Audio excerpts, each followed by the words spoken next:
कि बच्चे रिस्पेक्ट कीजिए, बच्चे की ना रिस्पेक्ट कीजिए। आप अपने बच्चे को क्या बनाना चाहती हैं? बेटे को कुछ ज़हन में चले, एक ख्याल होगा, आप क्या बनाना चाहती हैं? जो आप अपने बेटे, फर्ज करें आप चाहती हैं कि आपका बेटा जो है वो जज बने हाई कोर्ट का, और उसकी उम्र है 3 साल, ठीक है, वो कुर्सी पे बैठा हुआ है, और आपने कहना थी कुर्सी खाली करो, खाला आई है तुम्हारी, तो आप उसको कैसे कहेंगे उठो? लेकिन उस पर जज साहब बैठे होंगे तो उनको कैसे कहेंगे आप? प्लीज आप, जहमत तो होगी आपको, बुरा ना मनाइए, ये मेरी छोटी बहन आई हुई है, तो आप अगर वहां तशरीफ रख लें तो मैं आपका बड़ा शुक्रगुजार हूंगी।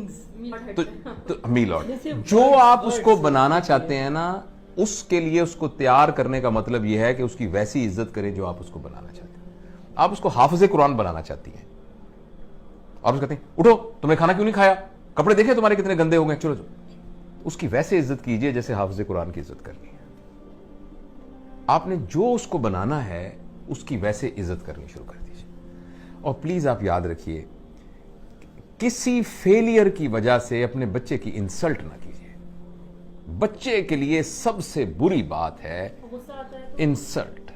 जब पेरेंट्स को गुस्सा आता है ना, अपना इलाज कराइए,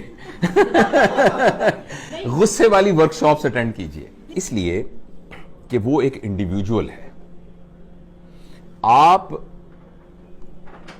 आप जरा मेरी इंसल्ट करके दिखाइए मुझे इस वक्त, आप नहीं कर सकेंगी। मैं जुर्रत नहीं कर सकता आपकी इंसल्ट करूं। मैं जरा सा आपसे बदतमीजी से बोलूं, आप उठ के खड़े, ये क्या मतलब भाई?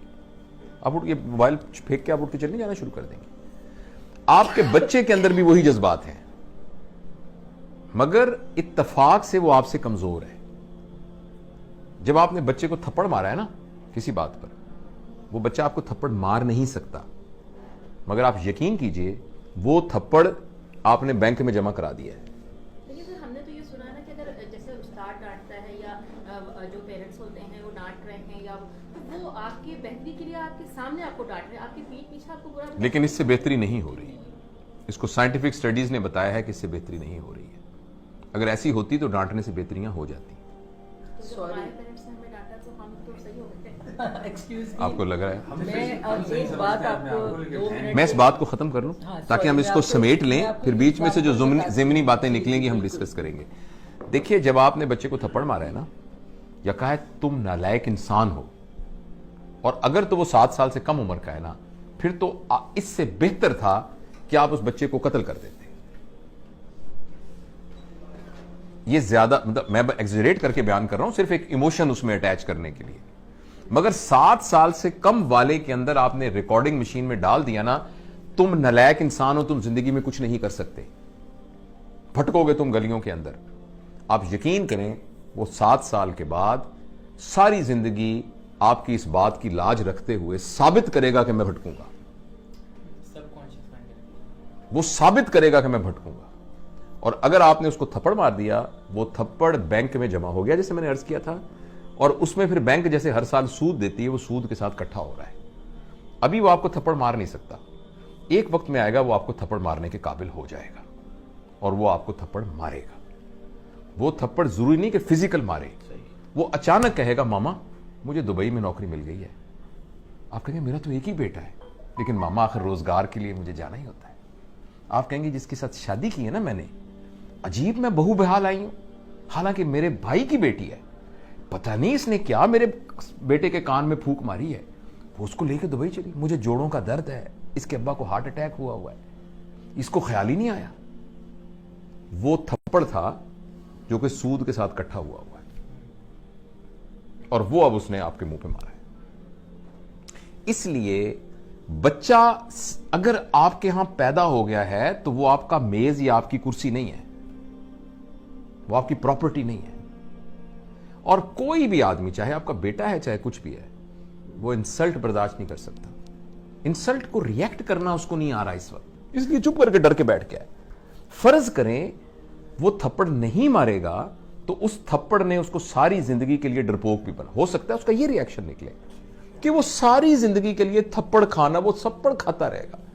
वो बंदा होगा जिसको उसका बॉस भी थप्पड़ मारेगा, जिसको देखे ना, मां वो है कि जब कोई गलती करके आएगा तो उसने मां के दामन में अपने आप को छुपाना है, उसी मां ने उसको थप्पड़ मारा है। तो मां का फिजिकल होना तो इतना बड़ा क्राइम है कि जो हम सोच भी नहीं सकते। और इसको मैं अपनी तरफ से नहीं कह रहा, इसको पूरी साइकोलॉजी ने, पूरी चाइल्ड साइकोलॉजी ने साबित किया। अगर आपने बच्चे की बेइज्जती कर दी ना, किसी बात के ऊपर बेइज्जती कर दी, ये बेइज्जती अगर वो आपके खिलाफ नहीं इस्तेमाल करेगा तो वो पूरी दुनिया को इजाजत दे देगा अपने खिलाफ करने की। तो दूसरा ये है कि उसकी बेइज्जती ना करें किसी बात। और खासतौर पे आप बेइज्जती किस बात पे कर रहे हैं मुझे बताएं? तुम्हारे नंबर नहीं आए सही? क्या जिंदगी नंबर गुजारने का नाम है? नंबरों के ऊपर जिंदगी होनी चाहिए। मेरे पास मेडिकल कॉलेज में स्टूडेंट्स आते हैं 1200। मैं पब्लिक मेडिकल कॉलेज का हूं जिसमें मुफ्त, तकरीबन मुफ्त पढ़ाई होती है। तो 80,000 बंदों में से चुन के आते हैं बंदे 3,500, जिसमें से 350 मेरे पास आते हैं। आपके ख्याल में वो क्या बच्चे होते होंगे जो 1200 नंबर लेके आते हैं? और वो पहला इम्तिहान जब होता है ना, हाय अल्लाह हमारा इम्तिहान हो रहा है, हमारी स्टेज हो रही है, कहीं मैं फेल ना हो जाऊं। क्या ये वो बच्चा था 1200 नंबर लेने वाला? नंबरों ने क्या कर दिया उसको?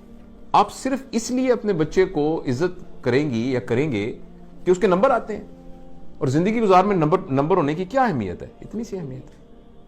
तो बेसिकली नंबर लेके हम अपनी ईगो को सेटिस्फाई कर रहे हैं और बच्चे को तबाह कर रहे हैं। वो नंबर ले ले, बड़ी अच्छी बात है, मैं ये नहीं कह रहा कि नहीं नंबर लेने चाहिए, मगर ये नहीं है कि उसकी बेइज्जती करें आप। पूरे पंजाब में 3,500 लोगों को दाखिला मिलेगा, 80,000 अप्लाई करते हैं, 2 लाख ख्वाब देखते हैं इसके। तो उन 3500 के अलावा बाकी सारों की मां बापों को यह इख्तियार तो नहीं है कि उनकी बेइज्जतियां करनी शुरू कर दें। तो पहला प्रिंसिपल मैंने आपको यह बताया कि 7 साल के लिए आप अपने ऊपर एक पाबंदी लगा दें, ठीक है। दूसरा मैंने आपसे अर्ज किया है कि आप रिस्पेक्ट करें उसकी। जब आप लोगों को डिसरिस्पेक्ट करते हैं ना, तो पता क्या होता है, या तो वो रिटेलिएट करते हैं अगर पावरफुल हो, अगर वो पावरलेस होते हैं तो उनकी सेल्फ स्टीम और सेल्फ एफिकेसी कम हो जाती है। उनको लगता है मैं गंदा हूं, मुझे लगता है मैं बुरा हूं। मेरे लिए मेरी मां से बड़ी सनद कोई नहीं है, जिसको मैं देखकर, आंखों में देखकर फैसला करता था क्या सही है क्या गलत है। उसी मां ने मुझे थप्पड़ मारा है, यानी मेरे ऊपर सबसे बड़ा फतवा लग गया है कि मैं गंदा आदमी, मैं इस काबिल हूं कि मुझे मारा जाए। क्यों भाई? जो मेरे लिए दुनिया की सबसे बड़ी मुकद्दस हस्ती थी, उसने ये फतवा दिया है कि तुम थप्पड़ मारने के काबिल हो। इसका ये मतलब है। तो अब अच्छा तो कहा ना आपने बच्चे, आपने बीच में आपके सवाल का जवाब दे दो कि जो अब तो ये वक्त गुजर गया, आप क्या करें? अब ये करें कि बच्चे को बुलाएं और बुला के कहें, बेटा अब तक की जिंदगी में तुम्हारी तरबियत के सिलसिले में अगर मुझसे कोई गलती हो गई है तो मुझे माफ कर दो। वो कहेगा मामा आप क्या कर रही हैं? क्योंकि वो सब कुछ उसके सबकॉन्शियस में। उसका नहीं बेटा, मेरा ये फर्ज है कि मैं तुमसे कहूं, मैंने कोशिश नहीं की, मैंने जान के कुछ नहीं किया, मैं तुमसे बहुत प्यार करती हूं, तुम मेरे दिल के टुकड़े हो, लेकिन फिर भी मैं समझती हूं कि तुम्हारे कॉन्शियस में, सब कॉन्शियस में किसी जगह अगर तुम्हें ख्याल हो कि मां ने मुझे, मैं बेटा माफी मांगती हूं, प्लीज मुझे माफ कर दो, और मैं तुम पर इतबार करती हूं, मैं तुमसे बहुत मोहब्बत करती हूं, और आइंदा तुम्हें मैं बिल्कुल नहीं कहूंगी, लेकिन तुम सिर्फ एक वादा करो, जो तुम्हारे दिल में हो मुझे बता दिया करो, लेकिन मैं तुमसे वादा करता या करती हूं कि मैं तुम्हारे आइंदा इंसल्ट नहीं करूंगा। हाँ, मुझे कुछ अच्छा ना लगा, मैं तुम्हारे साथ शेयर करूंगी, मैं तुम्हारे साथ आर्गू